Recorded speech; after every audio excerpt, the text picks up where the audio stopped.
Durante el día Jesús enseñaba en el templo y por la noche se retiraba al monte llamado de los Olivos.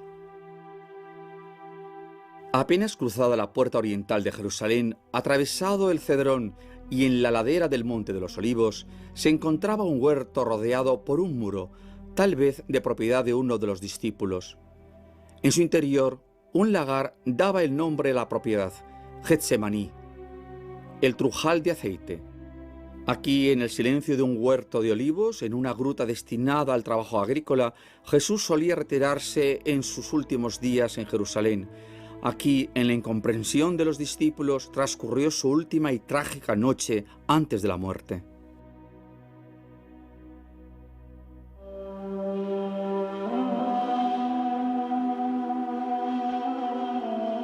Luego Jesús les dijo: «Permaneced aquí mientras yo voy allí a orar». Y llevando con él a Pedro y a los dos hijos de Zebedeo, comenzó a entristecerse y a angustiarse. Entonces les dijo: «Mi alma siente una tristeza de muerte. Permaneced aquí, velando conmigo». Y adelantándose un poco, cayó con el rostro en tierra, orando así: «Padre mío, si es posible, que pase lejos de mí este cáliz, pero que no se haga mi voluntad, sino la tuya».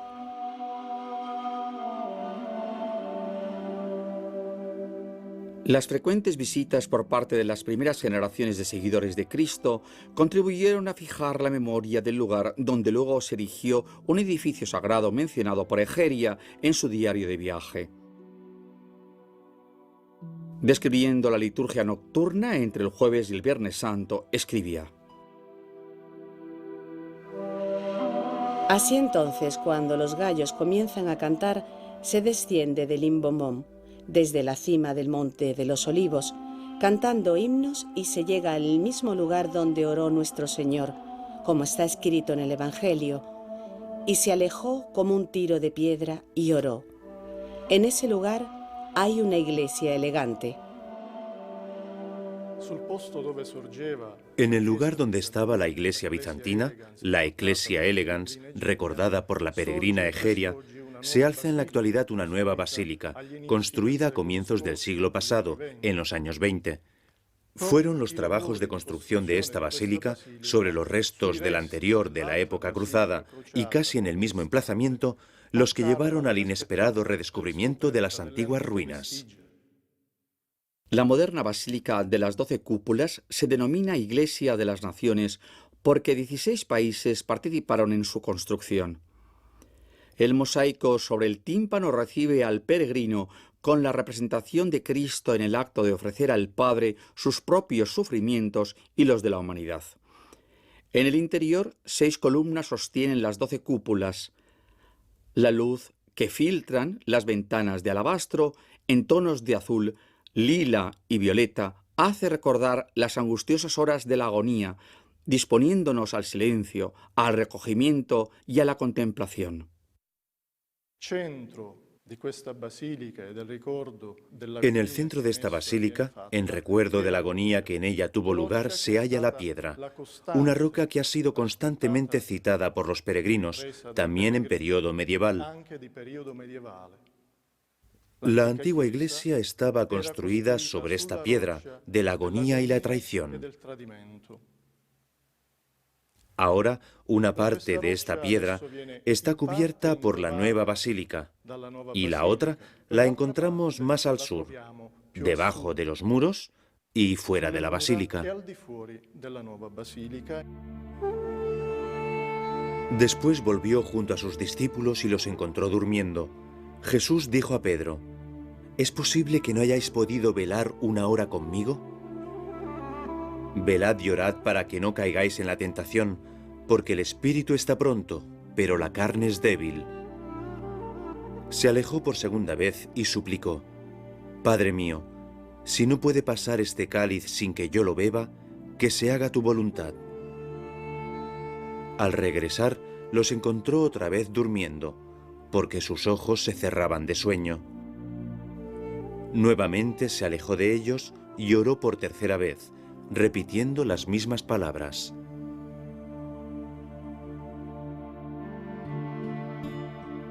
Probablemente ya desde el principio existía un huerto de olivos, formando parte del complejo eclesiástico erigido en el lugar de la agonía. En época medieval, los propietarios musulmanes dividieron el área en diferentes parcelas con el fin de obtener mayor provecho de las visitas de los fieles cristianos. En 1666, los franciscanos adquirieron el Campo de Flores, como entonces se denominaba el lugar.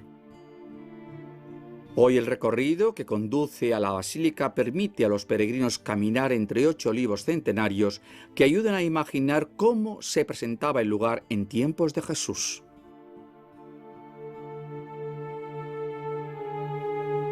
Luego volvió junto a sus discípulos y les dijo: Ahora podéis dormir y descansar.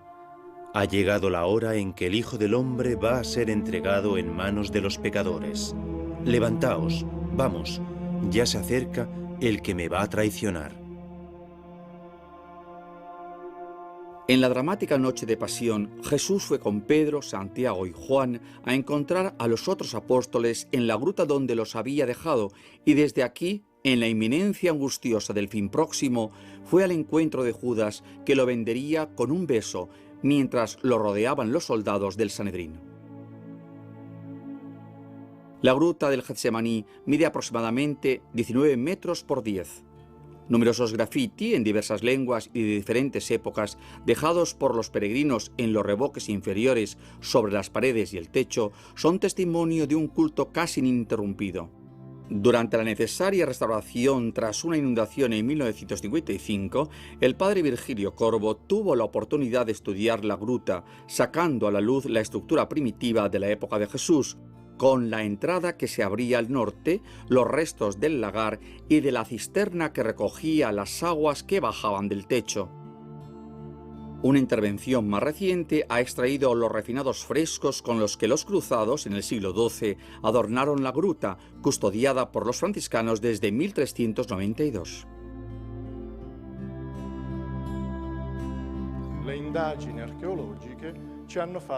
Las investigaciones arqueológicas nos han hecho comprender que antiguamente la gruta fue usada como almacén, depósito o para diversas actividades agrícolas. En un segundo momento, justamente porque aquí fueron localizados los recuerdos evangélicos, probablemente en el periodo en el que destruyó la iglesia, se usó como lugar de culto y también acogió posibles sepulturas durante varios siglos.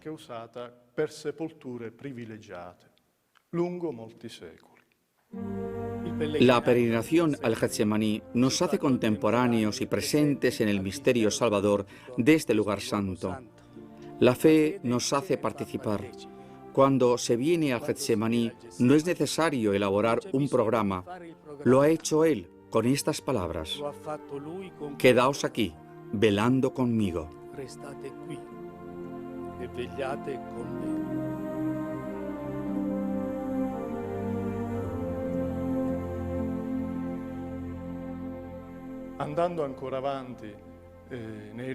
Siguiendo con el recuerdo de los peregrinos, otra memoria se localiza aquí. Es la de la tumba de la Virgen.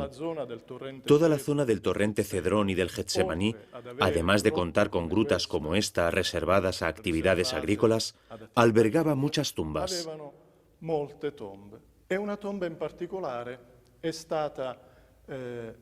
Una en particular ha sido considerada la tumba de María. Estaba excavada en la roca, era de tipo arcosolio y se hallaba cerca de otras sepulturas.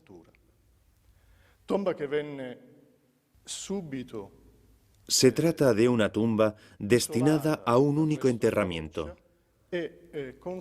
La tumba se aisló de la roca y se conservó en una cripta debajo de una iglesia, construida para recordar el hecho narrado por el apócrifo de la Dormitio Mariae. Tomad esta mañana a la Señora María y salid de Jerusalén por el camino que conduce al valle más allá del Monte de los Olivos. Ahí hay 3 grutas, una ancha externa, luego otra adentro y una pequeña sala interna con un banco de arcilla en la parte oriental. Id y colocad a la bendita sobre ese banco. Dentro ya de la Basílica de la Asunción, 48 escalones conducen a la cripta venerada que alberga el sepulcro vacío de la Virgen. María es la primera redimida, la primera criatura a seguir en cuerpo y alma a Cristo, el Hijo de Dios e Hijo suyo, en la gloria definitiva de los cielos. Los apóstoles vieron elevarse a Jesús y una nube lo ocultó de la vista. Como permanecían con la mirada puesta en el cielo mientras Jesús subía, se les aparecieron dos hombres vestidos de blanco, que les dijeron: «Hombres de Galilea, ¿qué hacéis ahí plantados mirando al cielo? Este Jesús que de entre vosotros ha sido llevado al cielo, vendrá de la misma manera que lo habéis visto marchar».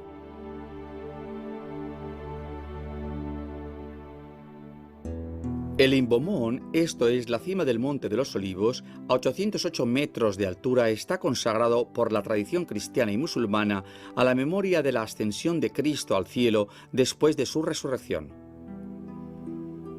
Un espléndido edificio de planta central, contiguo a un complejo más amplio que se levantaba sobre diferentes niveles, fue erigido por el emperador Constantino y su madre Santa Elena, sobre la roca en la que Jesús, separándose de la tierra, habría dejado la huella de su pie.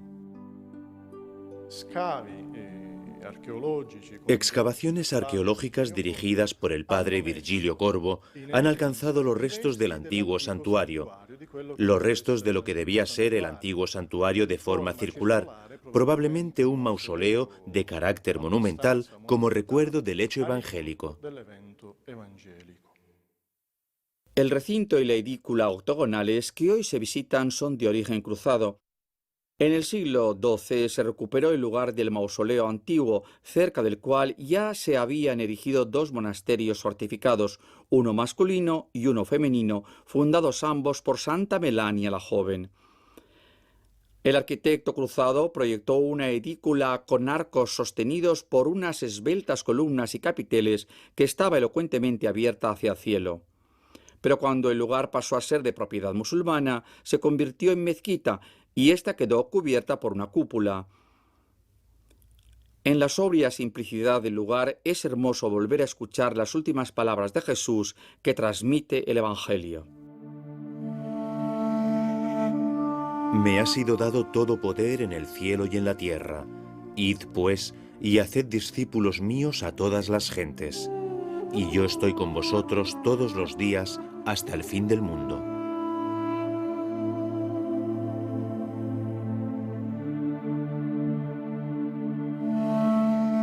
Un día Jesús estaba orando en cierto lugar y cuando terminó, uno de sus discípulos le dijo: «Señor, enséñanos a orar». El Padre que está en el cielo sabe bien qué es lo que os hace falta antes de que se lo pidan. Orad de esta manera: Padre nuestro que estás en el cielo, santificado sea tu nombre. Venga a nosotros tu reino. Hágase tu voluntad en la tierra como en el cielo.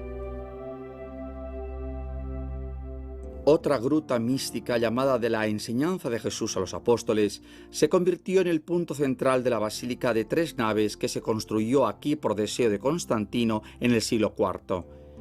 Estaba arquitectónicamente relacionada con la rotonda de la Ascensión. Egerio describe la gran basílica con la cripta en el medio, que en total se extendía 70 metros y era llamada con el nombre de Leona, término griego que describe el olivar del entorno.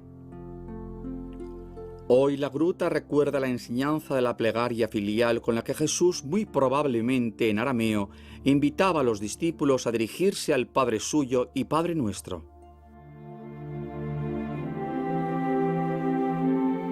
Danos hoy nuestro pan de cada día, y perdona nuestras ofensas, como nosotros también perdonamos a los que nos ofenden. No nos dejes caer en la tentación, y líbranos del mal.